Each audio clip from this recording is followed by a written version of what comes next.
स्वागतम सुस्वागतम सुस्वागतम। जिल्हास्तरीय आढावा बैठक आज अहमदनगर जिल्ह्यामध्ये संपन्न होत असताना या निमित्तानं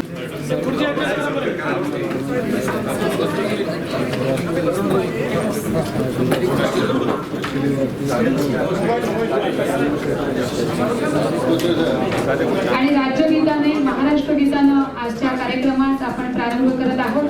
आपणा सगळ्यांना विनंती आहे आणि राज्यगीताने महाराष्ट्र गीतानं आजच्या कार्यक्रमास आपण प्रारंभ करत आहोत। आपणा सगळ्यांना विनंती आपण प्रारंभ करत आहोत। जिल्हास्तरीय आढावा बैठक